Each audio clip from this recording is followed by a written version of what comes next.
আপনারা হয়তো ইতিমধ্যে জানতে পারতেছেন যে যারা ইতিমধ্যে সমন্বয়ক ছিল তারা কিন্তু ইতিমধ্যে নতুন একটি সুর তারা উঠিয়েছে যে বাংলাদেশের যে রাষ্ট্রপতি শাহাবুদ্দিন চুপ্পু সাহেব ওনাকে আপনার রাষ্ট্রপতির যেই পদ রয়েছে সেখান থেকে পদত্যাগ করার জন্য তারা কিন্তু ইতিমধ্যে একটি পায়ে তারা কিন্তু চালাচ্ছে। এখন প্রশ্ন হচ্ছে যে এতদিন পর আপনার ডক্টর শাহাবুদ্দিন চুপ্পু সাহেবকে কেন আপনার এই পদত্যাগপত্র বা কেন ওনাকে পদত্যাগ করতে হবে এই বিষয়টা সামনে কিন্তু উঠে আসে। আপনারা জানেন ইতিমধ্যে যে আমাদের যে আগের যে সংবিধান রয়েছে সেই সংবিধান অনুযায়ী কিন্তু আপনার বর্তমান যে অন্তর্বর্তীকালীন যে সরকার ডক্টর ইউনূস সে কিন্তু আপনার শপথ গ্রহণ করে এবং কি এদেশের মানুষের জানমাল নিরাপত্তা দেওয়ার বিষয়ে সে কিন্তু অঙ্গীকারবদ্ধ হয়। এখন প্রশ্ন হচ্ছে যে শাহাবুদ্দিন চুপ্পু সাহেব আমাদের বাংলাদেশের রাষ্ট্রপতি বা উনি সর্বোচ্চ ক্ষমতায় উনি এখন বর্তমান রয়েছে, যদিও বাংলাদেশের যে প্রধানমন্ত্রী জননেত্রী শেখ হাসিনা উনি কিন্তু ইতিমধ্যে ভারতে রয়েছে 5 আগস্টের পর থেকে। তো এই সংবিধানের উপরে যারা ইতিমধ্যে আপনার শপথ নিয়েছিল রাষ্ট্রপতির কাছ থেকে, এখন কেন রাষ্ট্রপতিকে আপনার তারা পদত্যাগ করতে বলতেছে বা পদত্যাগ কেন করাবে, এই বিষয়টা কিন্তু বড় আকারে একটি ইস্যু হয়ে ইতিমধ্যে আমি মনে করি দাঁড়িয়েছে। যদিও বিষয়টি আজকেই তারা ইতিমধ্যে তাদের ফেসবুক আপনার ভেরিফাইড ফেসবুক আইডি থেকে তারা ইতিমধ্যে এই বিষয়গুলো নিয়ে কিন্তু একটি পোস্ট দিয়েছে।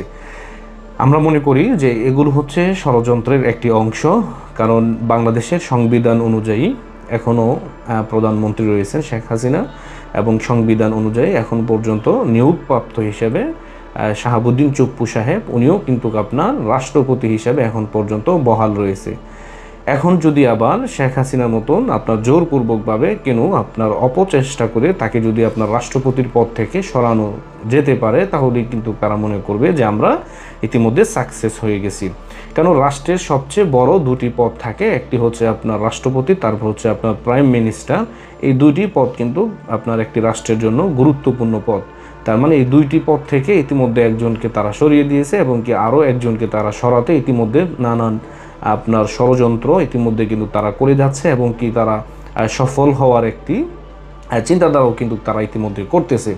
এখন আমরা সাধারণ জনগণ হিসেবে আমরা কি করতে পারি? আসলে এই দেশটা কিন্তু আমাদের সকলের, এই দেশ হচ্ছে আমাদের সকলের মিলেমিশে আমরা এই দেশে বসবাস করব। আমাদের জনগণ আমরা যদি এই বিষয়ে যদি রুখে দাঁড়ায়, তাহলে কিন্তু যারা সমন্বয়ক নামদারি রয়েছে আপনার চিটার বাটপার তারা কিন্তু এগুলো করতে পারবে না। আসলে তারা আমি মনে করি এই মুহূর্তে সারা বাংলাদেশের মানুষকে ঘুমে রেখে মানুষের সাথে এমন বাটপারি করেছে যা কিনা ইতিহাসের যেই মির্জাফর আমরা বলি তাকেও কিন্তু তারা ফেল করে ফেলেছে। তার মানে কি তাদের ষড়যন্ত্রের কাছে গোটা বাংলাদেশের মানুষ একদম বোকা হয়ে গেছে যে আসলে আমাদেরকে ঘুম পাড়িয়ে রেখে তারা কিভাবে এরকম একটি আন্দোলন করে সফল হয়ে গেল। আসলে আমাদের মাথায় তারা কাঁঠাল রেখে তারা কোষ ভেঙে খেয়ে ফেলছে, অথচ আমরা সেটি টেরই পেলাম না। এই জন্য বলবো যে রাষ্ট্রপতি শাহাবুদ্দিন চুপ্পু সাহেব উনি যেহেতু রাষ্ট্রের দায়িত্বে রয়েছেন, রাষ্ট্রপতির দায়িত্বে, উনি যেন সেখানেই বহাল থাকে এই বিষয়ে আমাদেরকে সবাইকে ঐক্যবদ্ধ ভূমিকা রাখতে হবে এবং কি উনি যাতে করে রাষ্ট্রপতি হিসেবে থাকে এবং কি আগামী নির্বাচন দেওয়ার আগ পর্যন্ত উনি রাষ্ট্রপতির দায়িত্বে বহাল থাকুক, এটাই কিন্তু আমরা চাই। এবং কি এটা আমি মনে করি যে এদেশের প্রায় 70% জনগণের এটাই মতামত থাকবে বলে আমি মনে করি।